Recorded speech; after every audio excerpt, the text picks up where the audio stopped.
Autre titre de l'actualité, la flambée des prix des fruits et des légumes. Un chiffre à retenir, vous le voyez, 3,6% en moyenne. C'est l'ISEE qui l'enregistre pour le mois de février. Et justement, si vous faites vos courses dans certaines enseignes depuis quelques semaines, vous aurez remarqué des légumes à des prix prohibitifs. Près de 1000 francs le pied de salade locale, 2700 francs le kilo de carottes importées. Comment expliquer cette anomalie? Élément de réponse avec Natacha Cognard et José Solia. Au marché de Nouméa, les prix ont de quoi surprendre. Sur ces étals, le pied de salade est à 950 francs le kilo. Comment vous expliquez justement le prix de la salade là? Par la pluie, les intempéries, et puis il y a eu beaucoup de chaleur aussi cette année. Le passage du cyclone Ola et les fortes précipitations de ces derniers jours n'arrangent pas les affaires des producteurs. Les pertes sont lourdes pour les cultures en plein champ. Cela se répercute sur le prix de vente. On peut perdre jusqu'à 50% de la production au moins. Ah oui, si. Parce que même le repiquage, au moment du repiquage, s'il y a trop d'eau, le semis ne supporte pas. Donc ça pourrit vraiment beaucoup. La flambée des prix concerne les marchés et aussi les grandes surfaces. Pour plus de traçabilité, le Congrès a imposé aux commerçants d'afficher le prix d'achat aux producteurs ainsi que le prix de vente aux consommateurs. L'article 3 de la délibération du 1er août 2001 encadre les marges des commerçants détaillants qui s'approvisionnent directement chez les producteurs.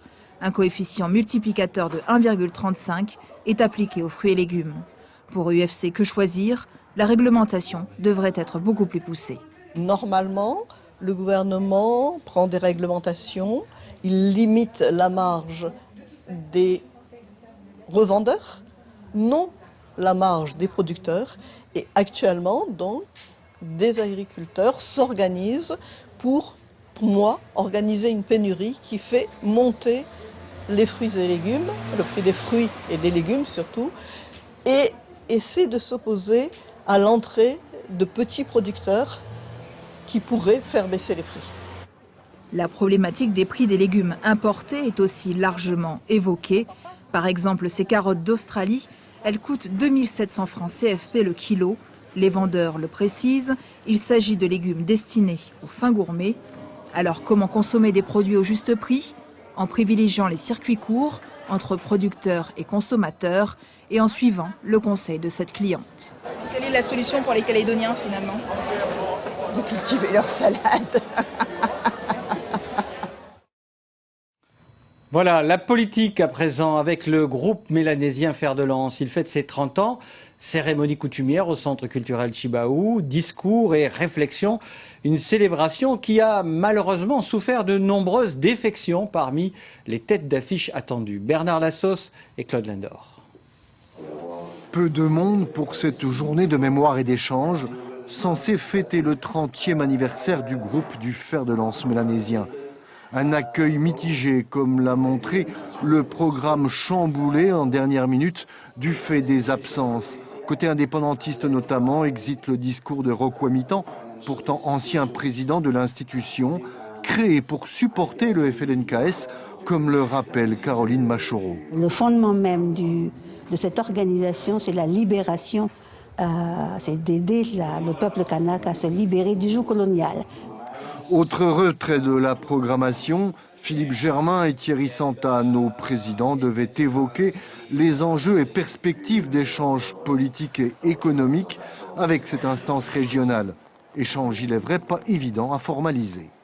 On doit trouver un moyen d'inclure la Nouvelle-Calédonie dans nos accords d'échange économique. C'est important. Mais certains membres souhaitent des éclaircissements sur la façon de procéder avec les entreprises calédoniennes, car beaucoup d'entre elles sont françaises. Sur le plan politique, le groupe du Fer de Lance aura en 2018 un rôle important à jouer de lobbying en soutien au FLNKS dans la région, mais également aux Nations Unies. Et justement, retour sur l'histoire de ce mouvement officiellement créé par les pays de la Mélanésie en mars 1988 au Vanuatu. Il y a donc 30 ans cette année. Sylvie Méhoun et Hélène Grimaud sur Images d'Archives. Juin 1988, les accords de Matignon sont signés à Paris. 3 mois plus tôt, à Port Vila, la Papouasie-Nouvelle-Guinée, les Salomon et le Vanuatu créent officiellement le groupe mélanésien Fer de Lance. Objectif, soutenir la cause indépendantiste de leurs frères kanaks en Calédonie. En 1990, le FLNKS rejoint l'organisation, une organisation qui va ensuite évoluer vers un accord de coopération économique. L'accord commercial du groupe mélanésien Fer de Lance est signé en 1993. Objectif, renforcer les relations économiques entre les pays de la Mélanésie et la région Pacifique. Des accords également axés sur la santé et l'éducation. En 2007, les membres régularisent leur organisation au regard du droit international en signant un accord d'établissement du groupe mélanésien. Un secrétariat général permanent est installé depuis à Port Vila, au Vanuatu. En plus des pays de la Mélanésie et du FLNKS, l'organisation accueille ensuite en 2011 Timor-Leste en tant que membre observateur. En 2015, la question de la Papouasie occidentale, qui veut se détacher du joug de l'Indonésie, est au centre des discussions au sommet d'Honiara au Salomon. Cet épineux dossier divise les membres du groupe Fer de Lance.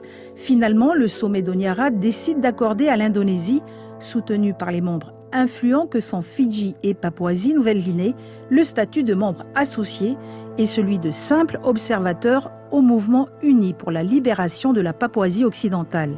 Depuis sa création il y a 30 ans, le Fer de Lance mélanésien est dirigé par une présidence tournante de 2 ans.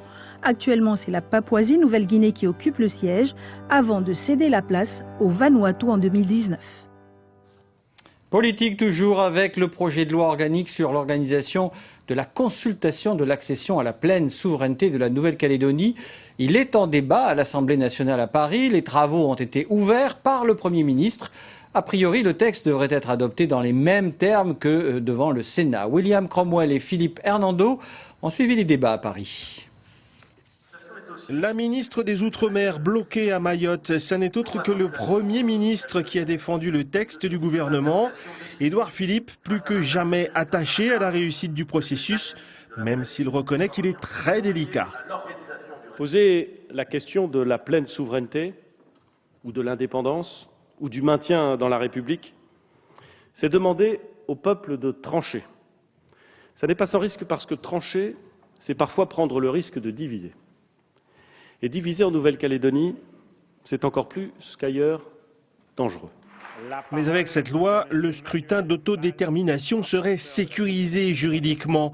Le président de la mission d'information sur la Nouvelle-Calédonie en est aussi convaincu. Aucune contestation, aucun doute ne doit pouvoir s'exprimer à ce sujet au soir des résultats. Seul Calédonien à monter à la tribune, Philippe Gomes rappellera la genèse du peuple calédonien avec beaucoup d'insistance sur cette notion. Ce que je souhaite aujourd'hui, c'est que ce peuple calédonien, malgré l'épreuve qu'il doit affronter le 4 novembre prochain lors du référendum, puisse poursuivre sa route singulière au sein de la République. Ce que je souhaite, c'est que ce peuple calédonien n'oublie pas, au moment où il est réduit à ce qui l'oppose, ce qui l'unit après 165 années d'histoire commune. Nous espérons donc que ce référendum d'autodétermination permette de progresser sur le chemin de l'égalité démocratique en Nouvelle-Calédonie. La France insoumise saluant le processus et l'approuvant, l'indépendantiste polynésien demandera que l'État soit très clair sur le jour d'après, quelle que soit la réponse des Calédoniens. Si les Calédoniens n'entendent qu'une version des faits, s'ils ont le sentiment que l'État n'accompagnera que dans le cas d'une réponse, forcément, cela viendrait fausser le jeu de ce référendum. Quant à la présidente du Front National, elle promet de rester vigilante quant à l'organisation même du scrutin. L'État doit continuer de jouer son rôle d'arbitre impartial dans l'application de l'accord de Nouméa. Il doit donc veiller à ne pas favoriser une solution plutôt qu'une autre et dialoguer avec tous les partenaires, même si, comme je l'ai déjà dit, il peut exprimer, comme nous le souhaitons, que l'histoire de la France et de la Nouvelle-Calédonie soit, dans le futur, une histoire commune. Le vote solennel de la loi aura lieu le 20 mars prochain. En bref, le budget de la commune de Saramea n'a pas été voté. Jean-Charles Moglia du groupe de Galliano a fait alliance avec l'UCF-LNKS et le Palika contre le budget du maire Alexandre Nemébreux, étiquette Calédonie Ensemble. C'est la deuxième fois que le budget de la commune n'a pas été voté. Conséquence, le risque d'une mise sous tutelle de la commune par la Chambre territoriale des comptes. Débrayage social ce matin à la bibliothèque Bernheim à Nouméa ainsi que dans les médiathèques de Koné et Pointe-d'Imier. Les agents craignent des licenciements en raison des restrictions budgétaires dans ces établissements. Une situation qui pourrait affecter tout le réseau documentaire calédonien selon les agents. On écoute Karine Poigoun, bibliothécaire. Elle est au micro de Marguerite Poigoun. Là, on se retrouve aujourd'hui la médiathèque ouest et la médiathèque du nord, ici à la médiathèque du nord pour faire un débrayage, pour alerter le public, les usagers sur la situation catastrophique dans laquelle on se retrouve aujourd'hui à cause des grosses baisses budgétaires et impacter la culture. Et la médiathèque ouest risque de fermer ses portes. Et la médiathèque du nord, il n'y aura plus d'actions comme les desserts des écoles, les animations dans les points de lecture, les animations hors de la médiathèque ne pourront plus se faire cette année. Il y aura juste le service public. Et j'ajoute que les images aussi étaient de Marguerite Poigoun. Du sport à présent, et les amoureux du ballon rond vont aimer la première. En effet, la Coupe du Monde de football FIFA 2018 sera largement relayée sur notre antenne. Cette Coupe du Monde va se dérouler en Russie du 15 juin au 16 juillet prochain. C'est un événement planétaire. 28 matchs seront retransmis en clair, en direct. Certains matchs avec une rediffusion en différé. 16 matchs de poule. Les phases finales avec naturellement tous les matchs de l'équipe de France. Je vous propose d'écouter le directeur régional de NC Première, Jean-Philippe Pascal, au micro d'Éric Dufour et de Christian Favnec. C'est une offre inédite. Les autres chaînes du groupe France Télévisions n'auront pas cette possibilité de diffuser puisque c'est TF1 qui en a l'exclusivité en clair et la chaîne beIN Sport pour l'ensemble des rencontres. Mais c'est un très beau cadeau, un privilège en tout cas pour les téléspectateurs ultramarins. En bref, le prix de littérature jeunesse Livre Mon Ami. Dernière séance de travail du comité de lecture aujourd'hui au centre de documentation pédagogique. Il a sélectionné 7 ouvrages pour la 22e édition du concours. Un concours qui s'adresse aux élèves de CM2 et de 6e. Les ouvrages seront tous lus d'ici le mois d'août et le verdict du jury tombera le 16 novembre. L'affiche de ce concours est signée d'une illustration de Bernard Billot et les images sont de Michel Bouillet.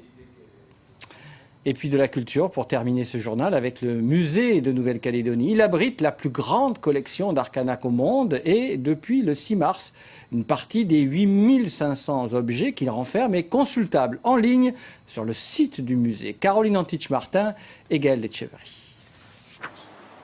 Si tu ne vas pas au musée, le musée viendra à toi. C'est un peu la mission que s'est fixée Marianne Tissandier. Depuis 4 mois, elle alimente le tout nouveau catalogue en ligne des collections du musée. Pour cela, elle revisite un à un tous les objets, des plus anciens aux dernières acquisitions, comme cette massue tête d'oiseau. Comme tous les objets, à partir du moment où il arrive, il est inventorié. On va lui mettre un numéro d'inventaire, on va prendre ses mesures, on va le photographier, on va faire des croquis, on va récupérer toutes les informations possibles sur les matériaux, par exemple, sur l'objet. Et tout ça, on va le mettre sur notre base de données qui s'appelle le micro-musée, qui en fait est voilà, l'inventaire complet de toutes les collections du musée.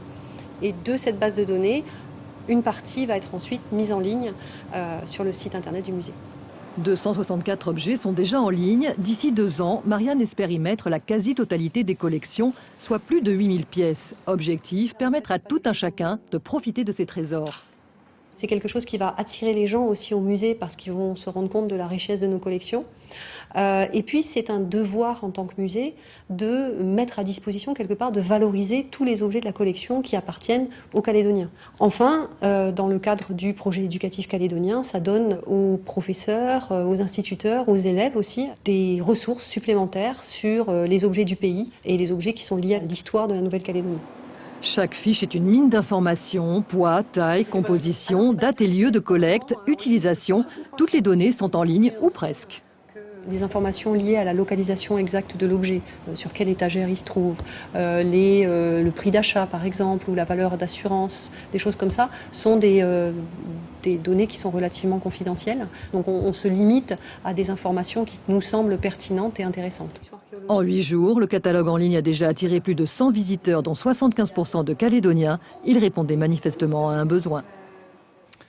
Et voilà, c'est la fin de votre journal d'information. Merci de l'avoir suivi. Prochain rendez-vous d'actualité demain matin en radio dès 5h avec Charlotte Mestre. À noter que l'invité de la matinale radio de Thierry Belmont sera à 6h50, Christopher Guigues, membre du gouvernement, en charge notamment du Conseil de la famille. Vos questions au 258 258. Bien évidemment, continuez à nous suivre sur le web, Facebook et Twitter. Très belle soirée à vous sur La Première.